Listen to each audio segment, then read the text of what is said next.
Kita terus memanjatkan puji dan syukur kehadirat Tuhan Yang Maha Kuasa, karena atas kasih-Nya kepada kita semua secara personal, maka pada kesempatan pagi hari ini kita boleh berada di tempat ini dalam keadaan sehat walafiat.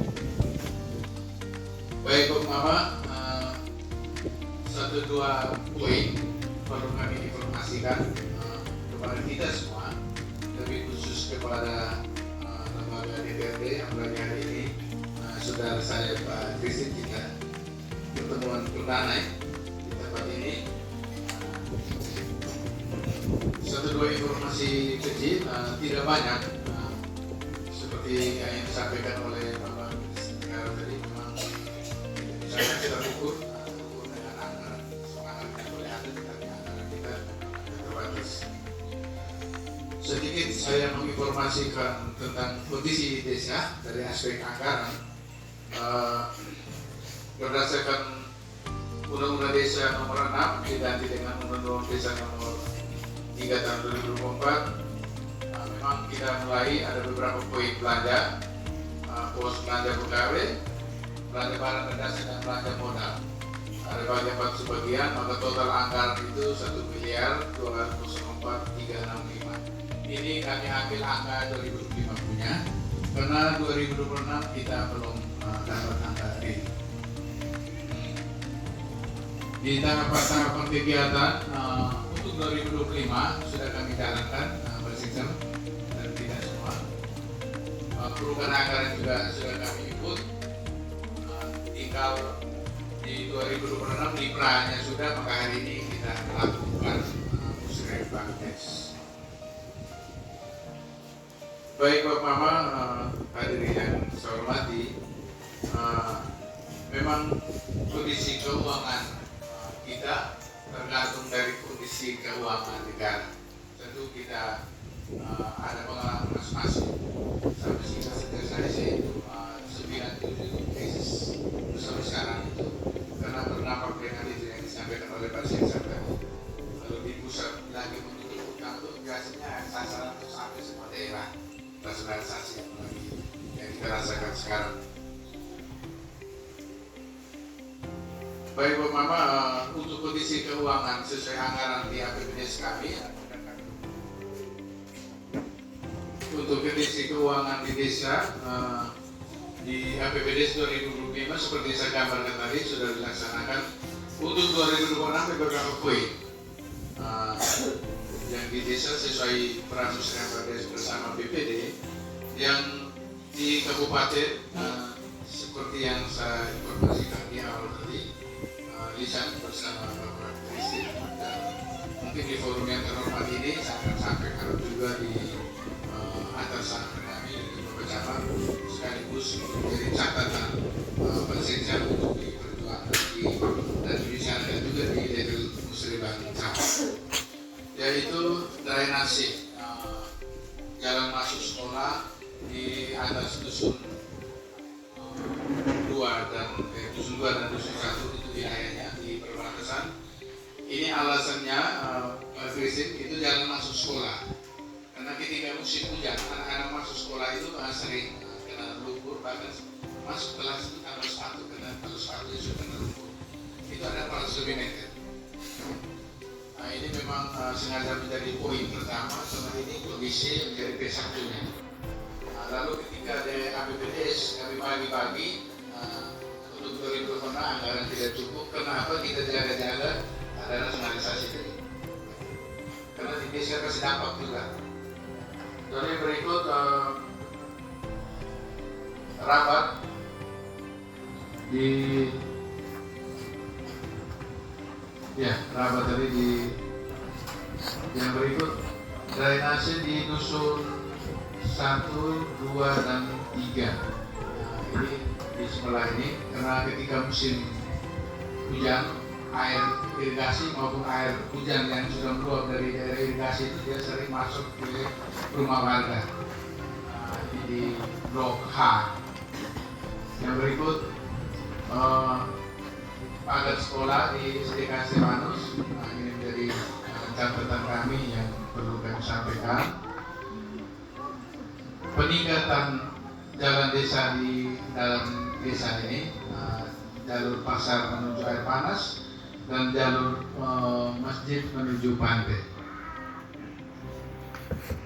Lalu ini tanggul penahan ombak di pesisir. Ini juga tadi sebelum kita mulai saya langsung bisik juga di Pak Rangga menjadi laporan itu kalau bisa di provinsi, menjadi sumber data juga dari Kabupaten Nagikeo khususnya Desa Nangaro. Kita serang berbagai hal, lihat ruang di mana yang bisa kita masuk saja. Ini tanggul penahan ombak itu kemarin saya beberapa hari lalu sempat foto ketika pasang surut. Itu sampai di timur itu daerah depan air panas. Lalu untuk kado buat Bapak Sekretaris Dinas Perikanan, kami di sini di sana baru banyak kelompok nelayan, ada beberapa kelompok. Nanti SK-nya sudah ada, tetapi anggotanya kami akan kirimkan ke Dinas Perikanan. Yang berikut tentang pertanian, di sini memang kondisi pertanian di wilayah desa ini butuh alunan, yaitu traktor, alat panen. Memang ini bermimpi lagi-lagi kemampuan keuangan kita yang terbatas.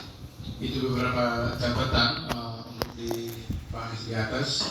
Memang di tahapan proses di DPRD ini kan seperti digambarkan oleh Bapak Krisi tadi, sudah ada uang menjadi kemudian Bapak Krisi ini jangan kita kuasnya, kuahnya harus ada isinya, ada daging di dalam, jangan kuah kosong nih kita ya.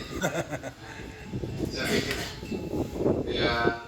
yang berikut peningkatan jaringan instalasi air bersih, karena kita di Perubahan kami ada dapat 297 juta, tetapi itu berupa reservoir saja.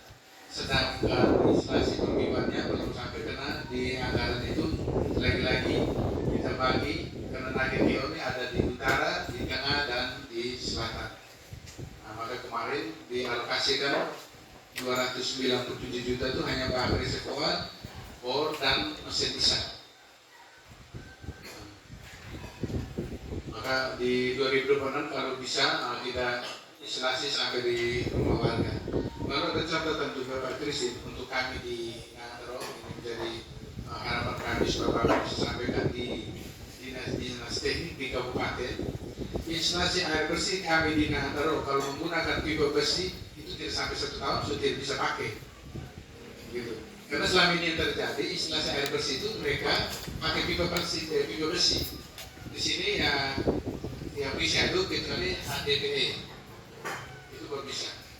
Itu memang kondisi yang kami lihat selama ini.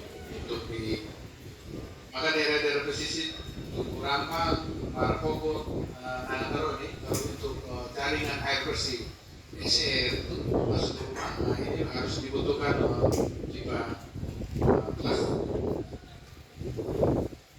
Lalu berikut sebagai kepala desa saya menyampaikan terima kasih kepada pemerintah Nagikeo melalui Bapak pimpinan dan anggota BPD.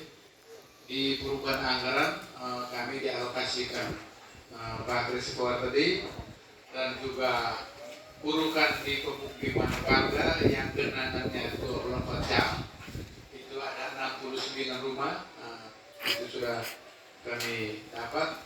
Lalu perhatikan di tempat kunjungan warga menuju air panas, itu jembatan penyeberangan, ada 4 kelompok nelayan juga dan mesin kelompok nelayan.